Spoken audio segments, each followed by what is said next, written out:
Can I ask you a serious question? Where are you? In front of a computer screen? In a body? In your home? In a city? On a planet? Are you in love? In pain? What is all this stuff that you see and you feel? What's it for? Where are you?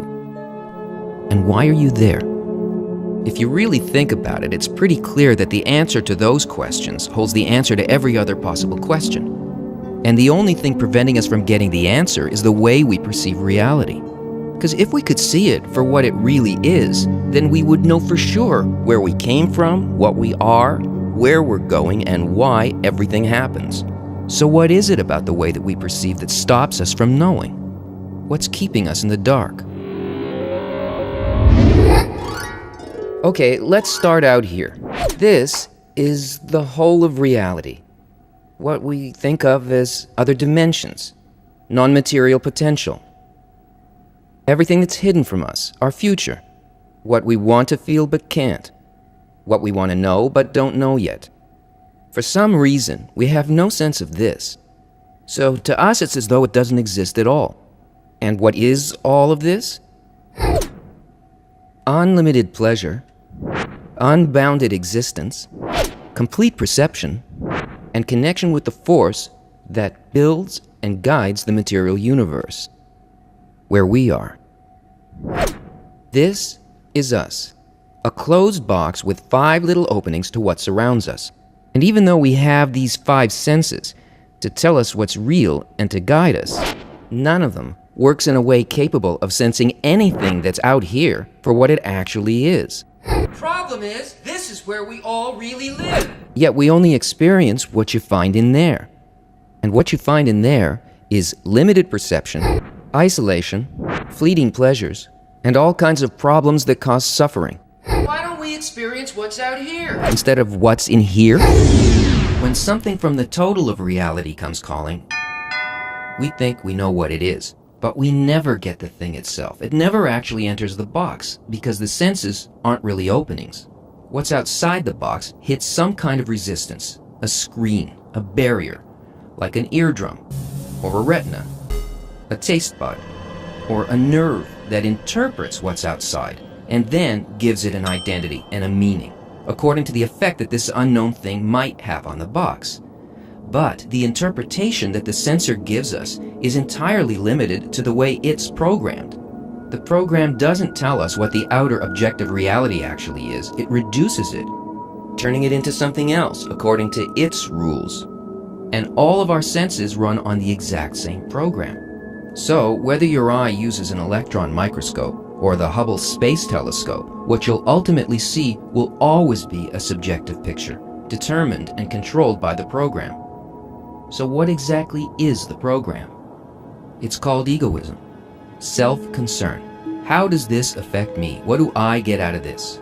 In other words, the will to receive. The box is a machine.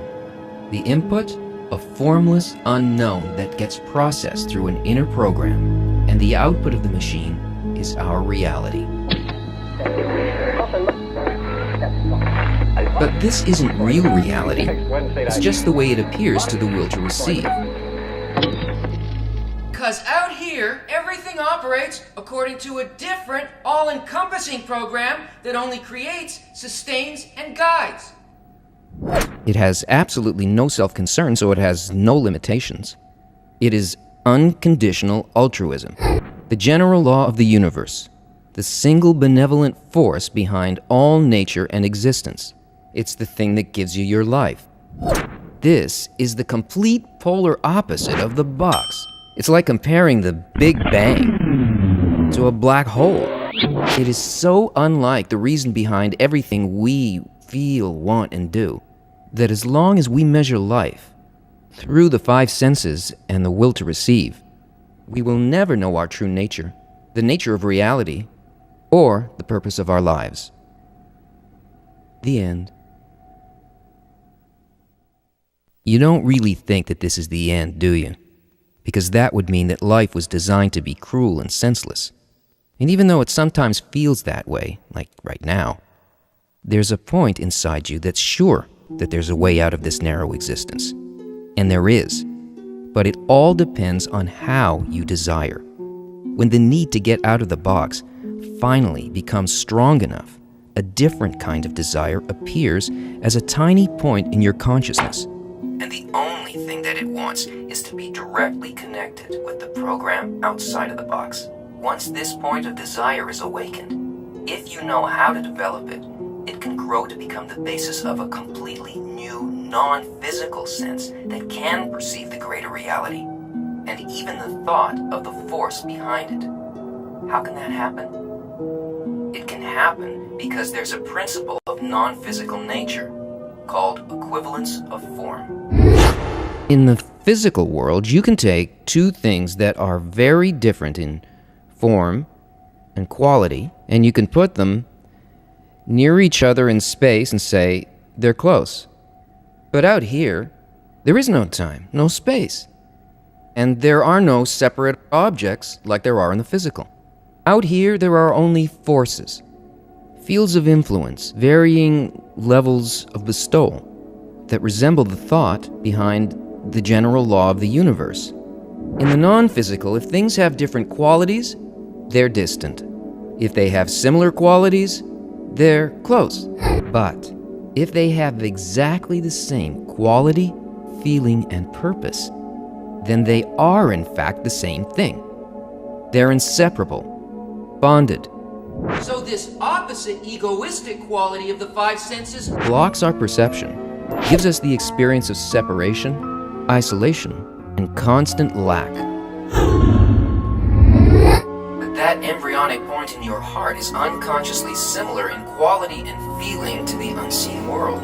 It's intimately connected and interwoven with it. And the stronger your desire to transform your inner program to be like the outer one, the closer it brings you to know and enter it, and to see that everything in your life, every desire, every joy, every disappointment, is really the general law of the universe guiding reality to develop and awaken you to consciously come into balance with it, so that you can receive what it most wants to give you. The ability to be just like it, so that what it feels, you feel, what it knows, you know, and what it can do, you can do. The method of developing this additional sense is called Kabbalah. Kabbalah is not religion. It's not mysticism or magic. It's the user's manual for reality. It's a map of our sensations and feelings. It explains how our inner and outer worlds are constructed and why. It's a science, so fundamental that it can only be called wisdom. Kabbalah has been passed down through an unbroken chain from teacher to student over thousands of years, kept hidden until the time when humanity would reach the stage in its development, where it could properly understand and use it. That time is now.